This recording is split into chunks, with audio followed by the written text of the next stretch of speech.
Good morning. Welcome to Trainwreck Marriage. I'm Dave Touchton. And I'm Susan Touchton. Hey, today we're going to take a little bit of a different turn. Of course, as you kind of heard through the last couple of weeks, or months, a month, it's just been kind of overwhelming for me. And I realized kind of what's going on, and God kind of showed me in a different way that, just being kind of aggravated all the time, but couldn't tell you why. And then it got a phone call, got a text, and we were texting back and forth and trying to figure out a time that we could actually talk, me and a friend. And he calls me and says, "Hey, do you want to go to a grief group? Because didn't you have a loss?" And it was 2 years to the day that a friend of mine shot himself, and I was the one that found him. And the reason why I'm bringing this up, you say, okay, how does this apply to marriage? Um, well, first of all, a lot of our situation started when our parents, my mom died and Susan's dad died, and we kind of, some people grieve for a long time and have a lot of issues. Some of us just mow right through it. Um, and it's not that we didn't love them or that we didn't, but some of us are better at burying crap than others. And I guess that's kind of where I'm at is, you know, really kind of going through the whole situation with Stacy and kind of discussing that. God really put on me is how much a death of a family member can affect your marriage. And it's one of those things to where you don't realize at the time what's causing the effect. And I've known that there's still things I've needed to deal with Stacy and probably mom, honestly. But I just kind of only wanted to do it so long, and then I was tired of doing it. That's just the truth of it. And what's ended up happening is I've realized how much when we bury things that things come back and really affect the way we look at things. And I think of when mom was diagnosed with Alzheimer's. I mean, literally, I struggled being in the same room with her because I hated her because she was my friend and I felt like she had left me. And then dealing through all of that, which the after our problems, then we went to counseling and he helped me sort some of that out. But I think that we think our marriage is just about me and her, and that's it. But what I realized last night is how much all these things affect our marriage. They change our perspective. We look at things differently. Susan's brother passed away 20 years ago. Her sister passed away 13 years ago. Her dad's passed away. She's had a lot of death in the family, and the thing is, we don't really give that credit. Once you're done with the funeral, once you're done separating the stuff, once you're done kind of dealing with it, and there's a short mourning time and grieving time, and then it's back to life. We're just back to life. And what I'm realizing is how much those things truly affect us. And then we wonder, why am I feeling this way? And God didn't point it directly out as, hey, you need to deal with him. But God has gave me some signs across the last really year. Because I didn't do well in the beginning with Stacy dying the first year. The second year did a little bit better, but it kept coming up. And so I went to a grief group to try to start sorting this out. But it steals your joy. And it don't get me wrong, there's been really good times over the last year, but there's some times that are coming from me that I can't explain why I'm aggravated or why I'm not dealing with stuff or why things do it. And I don't, I've realized that marriage is tough, period. Because everything that's applied on us by the outside world, we bring into the marriage. And it's hard to separate it. We're better now than we've ever been, but it's because we have tough conversations sometimes. Like, what in the world is going on with you? And I try not to take offense to it when Susan says it because I know she's right, but I also don't want to deal with some stuff. And so, as we kind of talk through today of how people dying has affected our relationship, um, I'm I'm really wanting you to be aware that a lot of things God wants you to deal with, we avoid when it comes to death, and especially if it was really bad or traumatic, or even if it wasn't, it was your mom. You kind of don't want to deal through some of that. And so we bury it. And then it shows up elsewhere with shortness, not anger, but sure not happy. Well, yeah, I didn't really know what my input would be today, just simply because wasn't sure what direction we were headed. I can tell you that when I did lose my brother, he was killed in a construction accident, like David said, 20 years ago, and so naturally that he was 34 years old. That rocked our world, and it really took me 17 years to kind of get through that. It's just something that I had carried with me, not really knowing that I was carrying it.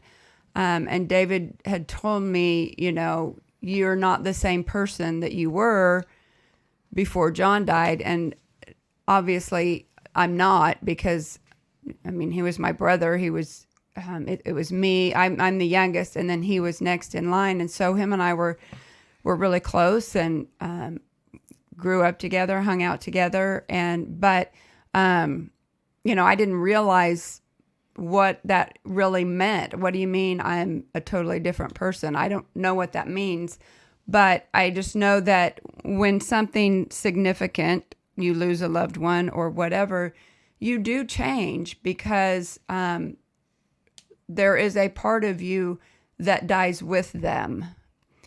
And I think that looks different for everybody, but you have to learn how to deal with it. And I think a lot of times, depending on the closeness of the relationship, you've got to certainly ask for God's help to help you deal with it and show you what you're doing and how you're acting and how it's affecting other people. But, when the loss of a loved one comes along, there's a hole in your heart that is there. And so then you get the opportunity to figure out how to fill that hole. And sometimes we don't choose the right thing to fill that hole. Sometimes, we choose worldly things or vices when we really should be choosing God first because He's the only one that can fill that hole and heal the heart. So I just think that, like you said, not consciously, you may be shorter than you normally are with your spouse or your family, your kids, whatever. You may be irritated or just on edge and not really knowing where that's coming from. And so it's just feelings that have just not been dealt with through either the loss of a loved one or something significant that you're going through. Well, that's what, I noticed. It was probably a year after John died. Um, Susan stopped laughing and crying. That was, I mean, she'd do it publicly, laugh or whatever, but, it really impacted her, and I didn't know what it was. And I can say the exact same thing with mom. When mom died, we'd worked together for 15 years. So it was one of those things we were very close and probably to a point we were too close to a point at some time. And I know people will say that can't happen. I can tell you it can. But, you know, we don't realize the baggage we bring into the marriage when someone dies. And like Susan said, if you bury it with vices, and trust me, I'm good at it. That's what I did. Um, But it was one of those things I never dealt with it. I never had that conversation with God. And, part of it is you really don't want the help. I don't want to go to a grief group. I don't want everybody to hear my crap. But what I've realized is I got to get through this. God has a purpose for me that is a lot bigger, and dragging this anchor with me. I can't do what God wants me to do by dragging it. And I think as Christians and as married, you get into not realizing the anchors you're dragging with you in your marriage. Because if two become one, whatever my anchors are, she drags. Whatever anchors hers are, I drag. And, I kind of look back when it was all blowing up. It was kind of the perfect storm, because of mom getting sick, and I hadn't dealt with any of that. Her dad passing away. She's still carrying her brother's stuff. It was kind of one of those things that it was almost like God said, okay, keep burying it. Good luck. I can tell you how this is going to end. You're going to come back to me. And it's not that he wanted us to go through it, but it was our unwillingness to go through it. And at the time, I didn't see it at all. There's no way in hell I would have went to a grief group when mom got Alzheimer's. Looking back, I wished I would have. I wished I'd have tried to deal with the, sometimes being mad at God, sometimes trying to figure out what this means, sometimes a guilt and shame you carry with a death. I mean, that's why they sell caskets for $90,000. It's because whoever's left, if you feel guilty enough and have the cash, you're going to buy them a really nice casket to be buried in. It's one of those things we don't realize how much guilt and shame really control us or change who we are. So when someone says, well, you're not the person I married, you're exactly right. Now, my question is it the anchors that you've kept or the anchors they've kept, or both? Because a marriage doesn't work well under anchors. It's kind of like a ship at sea. A ship at sea with an anchor dragging can still go, but it's a fight all the way through. I mean, if it's on the right side, it's pulling to the right. You can't go as fast. There's always something hesitating or slowing you down. You have to work extra hard. Well, I think of that as a marriage when you're dealing with death and or not dealing with death. That's probably better. I mean, my go-to is alcohol. I just try to numb it.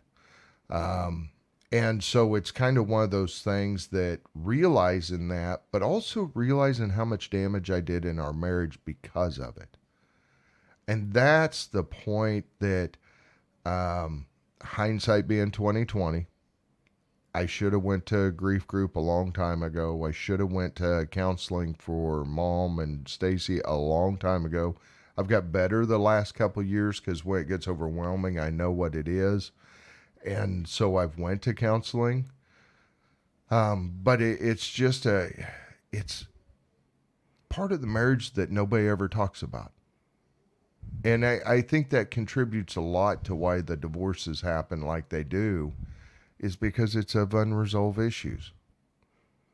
Well, and I just had a thought process. A lot of times, people don't believe, especially Christians, I'll even go as far as to say that, don't necessarily believe that canceling is the right answer, or going and, sharing your stuff with a bunch of strangers or whatever. But something that I just thought about that God just gave me is, when God gave us a natural elimination process when we eat and drink, food and water, well, that has to go somewhere and we have to get rid of that. Well, it's really no different with things that are hard, whether it be the death of someone or just life circumstances. We're not meant to hold on to that and carry that. We're meant to eliminate that just like we do our food and water. Now, obviously, some people are have it easier at eliminating things in the physical body. Some have more difficulties. There's all kinds of, ways that people struggle with getting rid of what they've put into their body. But the same goes with grief or whatever. We need to get rid of that. And the best way to get rid of it is to talk about it. And for a long time with John, especially, just because his was so sudden, I wanted to talk about it, but yet I got very defensive, I guess. And I don't know really why, but I just held on to it. I didn't want to be a burden to anybody. I felt like I needed to be strong for my mom. And, one of my sister at the time kind of spiraled out of control. So felt like I needed to be strong for her. And so I just put on this facade of, yeah, it's really bad, but I can get through it, and not really dealing with it. And by the grace of God, he showed me 17 years later that it was time to quit carrying all the stuff from John's accident that I was carrying. And honestly, it was like a weight was lifted.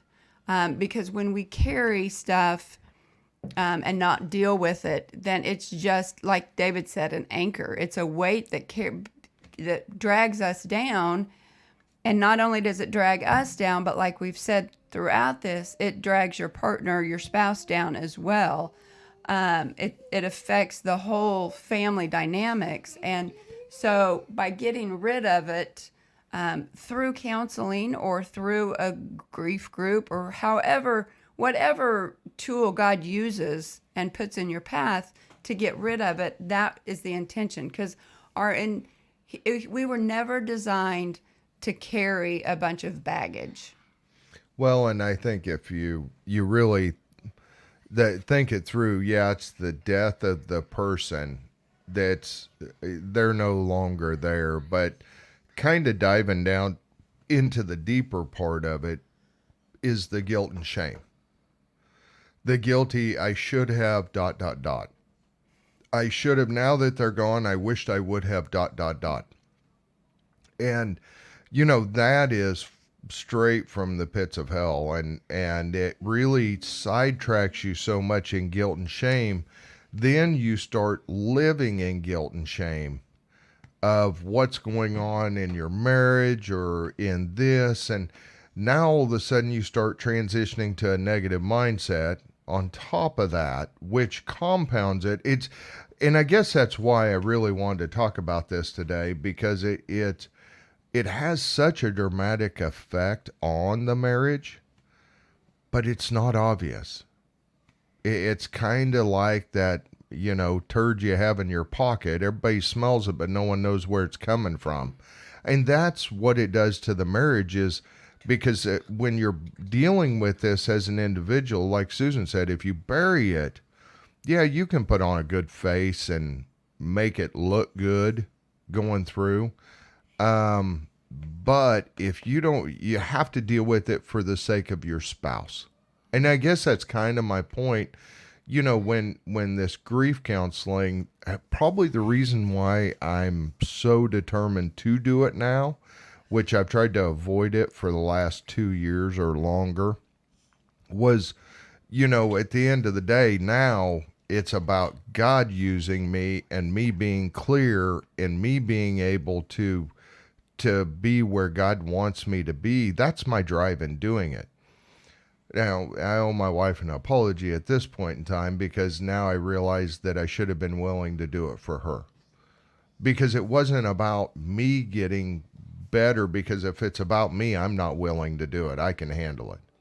But I should have been willing to do it for her, for the sake of our marriage, for the way things should have been and the baggage I was carrying through it. And that just hit me. And but that grief, guilt, and shame just buries you. It's like a quagmire of mud you can't run through. The problem is your spouse is attached to you.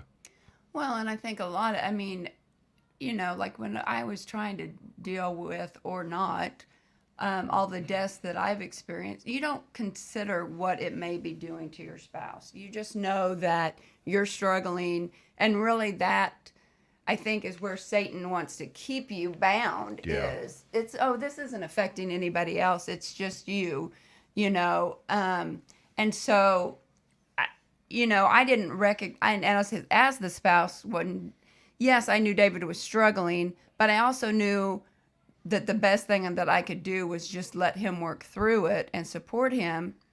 And so I think an apology isn't really necessary because you don't realize that your spouse is carrying some of your weight as well. You just feel like it's all you, and you're the only one carrying it. They don't understand. They don't get it. When in reality, like for us, I'm trying to understand, and he was trying to understand. And you'll never fully understand because obviously he didn't have the relationship I had with my brother, but he loved him as well.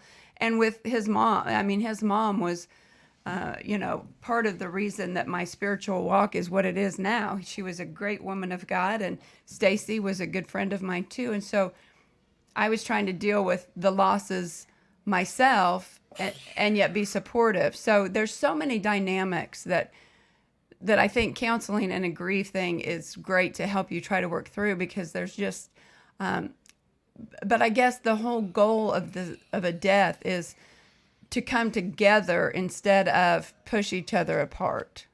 Well, and that's what I'm apologizing for, is not being willing to go to a grief group because I could handle it. And I didn't realize how well I couldn't handle it. But and I'm starting to see that, and that's the reason why, for me, just being willing, and it really, if I didn't feel like God had a use for me and was preparing me for something that was coming, honestly, I probably wouldn't go. That's just the truth of it, because I don't realize I went last night, and that's why all this is kind of right here, is I didn't realize the weight that you bring into the relationship. And it's that freedom, that peace, that freedom in Christ. And it's been a struggle for the last almost 4 years now. When it all started with Mom, but I thought I was doing pretty good. And I think that's where your partners have got it. Number one, you guys got to have conversations about what's going on. And we're so good at, we're thinking one thing and we're not going to say it for whatever reason. And, it's one of those things to where sometimes it needs to be said. And, it's kind of like when Susan was different after her brother died. I didn't say it to hurt her or do anything, but it was just true. It was the laughter and the crying stopped. And I tried to support her through it and tried to be okay with whatever, but I don't know if she realized, like me, how much it did affect her. In the same way with Mom and Stacy, I didn't know how much it had affected me at the time. Sorry. Well, and that's the thing is, I just don't think that we think we can handle it. And as, like David says, communication is huge. And I remember a lot of times he would say, well, what's wrong? And honestly, I can honestly tell you, I had no idea what was wrong. It's not that there was any incident or anything that upset me or frustrated or made me mad. It's just, we as women have a lot of hormones we got to deal with.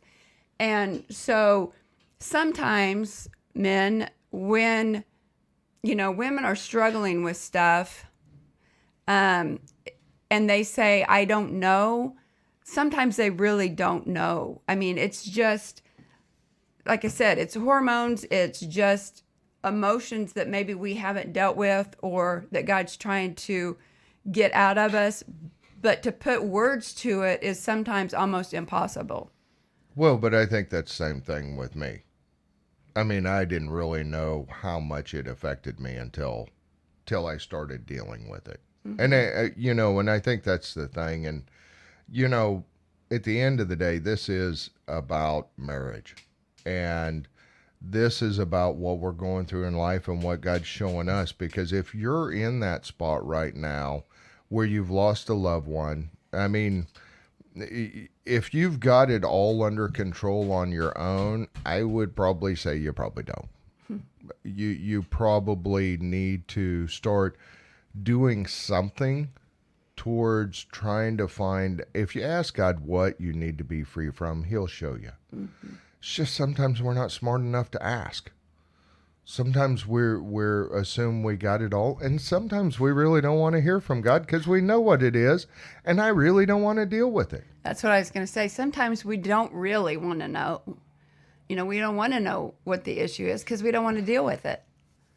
And that's really what God showed me starting last night and this morning is, for right now, excuse me, we've been good, but we can be better. And it's kind of one of those things to where we really just we don't know what we don't know.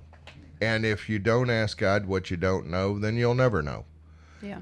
And but anyway, death is one thing that is a real struggle, and it has been for us, and it's been obvious. And that's why I wanted to start sharing today about it, because I'm sure Stacy will show up more in my future podcasts when I'm talking. But it's one of those things, if we don't deal with it, then you're just loading it on your spouse. That's really all you're doing. Well, and I would just encourage you to work through it together. Just, don't shut each other out. Work through Right. it together. Yeah, that's very valuable. Because that's where transparency, communication, and the spouse that's hearing it, shut up and listen. Don't try to fix it because you can't. Right. Just be there for them, because the thing is, you may have worked through the situation. You may be good with the situation, but that doesn't mean your spouse is, because every relationship's different. Yes. And I think of like John.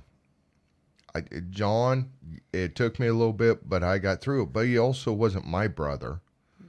There was a lot of circumstances in the middle to where it really wasn't about me.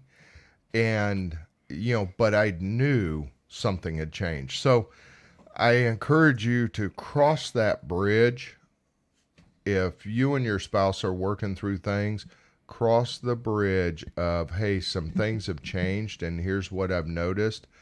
Don't give them the answers. Don't tell them that here's what's wrong and here's how you need to fix it, because that's my MO. Just say, hey, something's changed, because they may not recognize it. So anyway, hey, we want you to have a great week, and we want you to have fun. And as you can hear, Blakely Grace is here in the studio. Blakely, you want to tell them bye? Tell them bye. Bye. Yeah, have a blessed week. Have a great week.